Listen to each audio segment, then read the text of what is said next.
Everyone can tell you the risk of not doing something, but an entrepreneur is one who looks at the reward. Swami Vivekananda said that arise, awake, and stop not till the goal is reached. Hello viewers, myself Karthik Singh Rajpurohit, along with my fellow teammate Ojas Bora and Rishabh Pandey, are fortunate to have questions and conversation with Dr. Mahendra Singh Rajpurohit, research scientist, University of Hanover, Germany, a geologist, a scholar, and an entrepreneur. Before moving to the questions and conversation session, it's worth listening the story and journey of Dr. Mahendra Singh, how a student from Dayanand Public School teaches Indian Institute of Technology, Kharagpur, and then a research scientist at University of Hanover, Germany.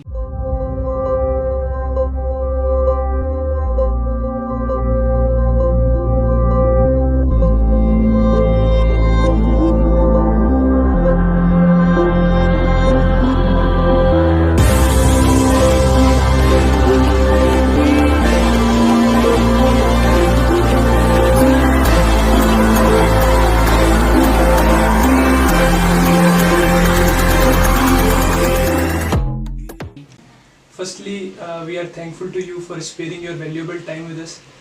We have shown the glimpses of your journey as a student at Indian Institute of Technology, Kharagpur, and a research scientist at University of Germany.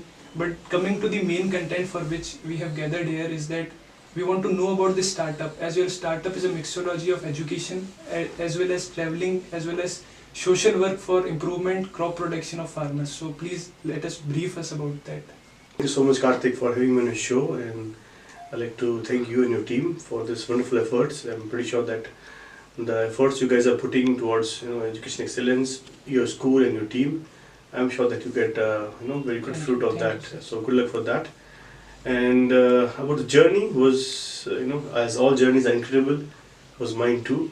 So I studied, as explained already, that I studied in Dungal College, Bikaner, and then public school here, and then I went from there. I went to IIT Kharagpur in Germany. But I was working there as a scientist, and after working maybe like 4 to 5 years, I decided that I should, because life turns monotonous, and it's time when you should come out of your comfort zone and try to do something for the society and for the people. And at that time, the spirit of an entrepreneur comes into you, and that says, okay, you need to come out of your comfort zone. Because generally people don't really, get this kind of courage to come out of your comfort zone. It takes risks. Yeah, definitely. Because when you start something new, you don't know where you're going into, yes. Right? And there's always sense of insecurity. And there's no insurity that you will. Yeah, definitely. There's no surety that you will success or not. Yes. So there's always this sense that okay, where you're going into. But then the situation itself turns difficult for you because because you're working for someone, then things are different because you don't worry about salary. Yes. Every month you get a salary, right? At the end of the month you get salary deposited and you get SMS on your mobile that account that salary you get deposited. The salary. Yeah, but now when you're an entrepreneur, you're working, you need to be worried about the salary for the people who are working with you. For example, I'm working with 5-6 people with me, and I have to be very careful about the salaries, right? Because I need to weigh the expenses of the companies and then the salaries and the stuff, and you have to take care of all those guys who are working under so then things, you are in different part of the course, right? Now you are in work like executive. Yes, and you need to work for all these things. So then the things get difficult. Yes. But good thing is that easy no fun. Difficulties means fun. You get new challenges every day. You overcome the challenges, and you realize that okay, you are learning things very fast. Every day you learn something new. It is moreover adventurous. It's more adventurous, moreover like self-independence. That okay, this is something which I am doing for myself and for the people and for the society. As you have done your doctorate from University of Hanover, Germany in mineralogy, so it's pretty sure that you have abundance of career options. But choosing a different path of startup, how did you get this idea? What drives me the most is that the kind of aim I had to contribute towards my society and my people back home in India, which is very important. It's really rare kind of people only think about this. Yeah, because I think it comes to everyone's brain that okay, that you need to contribute. There's two options which I left. One is I come to India and join any education institute like IITs and NITs. As a professor. Yeah, as a faculty to teach there. And other option I left with that, I go independent and can create my own empire where I can employ people, I can develop the research facilities or something. Education is good, and I believe education is a really important part, right? If you are in education field, you must focus on that, because teacher is the backbone of the society. And I believe that, being a teacher, I can't really enter into the society, because if I'm compromising with student education, I'm really not doing justice to my job. So I decided not to go to the teaching line and decided to go independent with this. So then being a geoscientist, I know about the geoscience and the culture about that, and how the environment is important for the people. The groundwater is important for the people, and how people are utilizing the resources. Right? They're like in India, basically, they're exploiting the resources. So these things are very important that we people need to. People are not known about the true facts of by education that how could the groundwater must be used also. Yeah, absolutely. Like, for example, groundwater is not really easy to find, right? For example, in desertic conditions like in Rajasthan. Yeah, so then the water turns precious. But then if you find the water, you have to be very judicious for the use of the water. Yes, obviously. At the same time, is go the environmental, right? You need, if you have mines, definitely you can explore the minerals, but then it affects the environment all around, right? It's very important that you have to be very conscious towards the environmental protection. And same as, like, for example, the industries, they have the groundwater, they use the groundwater, they put the chemicals into it and they destroyed everything. Nowadays, like some of the companies, they have the groundwater recharge system, so they put their all chemical waste into the groundwater, which is not really good, right? You destroy the environment, and so we have to be protective towards the environment. How did your startup, means the startup you have done, will be helpful for using the sufficient and right use of groundwater? Yeah, so that's like one of our startup is our Earth Science Consultancy. Okay. I'm working as expert with a team of experts related to Earth Science. We're working on groundwater, environmental, geochemical analysis of the chemical waste, groundwater waste. We're working on that. And this is one of the core focuses that we're working in this aspect. Like, the one of the focuses, for example, groundwater. Then we do the aquifer mapping.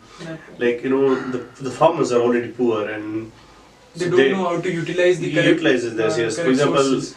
They just want to have a tube well in the farm. They don't know how to use it. But then they don't even know there's a water down there or not. How much water is saline is there? Water is like potable or not? What is the depth of the water? How much is the water to be used? Yes. So they took some bank loan for 5, 6 lakh, 10 lakhs, and they spend all the money. At the end of the day, find out there's no water. And then then it comes, committing suicide. Yeah, the farmer suicide and the state things comes into existence. But it is pointed out that government is not doing something for them. Yeah, government does, but government can't reach everywhere. We should not blame the government all the time, but because in India, a developing country, right? Yes. The government can't reach everywhere. People have to be very careful by themselves. People have to be wise on their own. Yes, people have to be wise. They can go to government can advise them. But even therefore, like, we came as a new service provider to them. That government can advise you, but we can come to your place. We can do the survey. Yes, we can do the analysis of the groundwater. We have German machines, for example. We can do the proper analysis of the groundwater. And we can tell that there is a groundwater or not. If it's groundwater, then how much is precious, right? Because sometimes it's in the form of having a tube well will be correct or not or something. And then if you have a tube well, then they have to be very judicious use of the water. They go for per drop more crop, drop to drop irrigation or something. Irrigation something. Yeah, absolutely. Not like the basic how the Punjab farmers at the time of green revolution they used.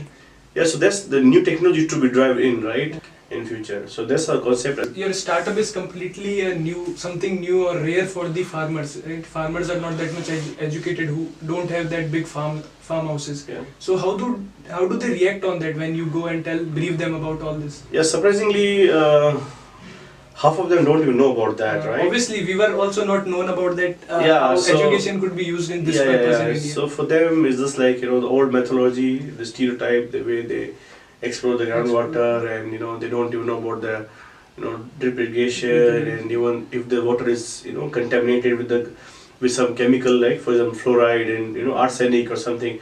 Because arsenic is a big problem. They are not known about the chemical misuse. So they keep using, for example, arsenic content or fluoride content water for a longer time. and then it reflects on the health. Not only the family, not on the farmers, but the families and At kids. the time of pesticides and insecticides spraying, they also get caught by the cancer and Yeah, other so, skin yeah, diseases. so that's very important that they have to be very careful about the things. If they explore the groundwater, they must check the groundwater that okay, what is the chemical situation of the groundwater? If it contains arsenic, it's poisonous, right? It can destroy the families. But they have to be very careful about that. And so for us, when we go there, it's quite new to them. You know, they say that oh, this we don't know. That's the plan. Your startups are really unique. No? It's something totally different. Just So, we want to serve the society. That's the base of. Do you think that Bikaner would be productive for all these kind of things, or they are? What are the? Yeah, Bikaner is a small city. I must say it has to go a lot, go miles away, still to go on that level. But yeah, we are focusing on Bikaner as well. We have office in Mumbai, in Chandigarh, so might be our office in Jaipur as well. So we're looking forward to that in future.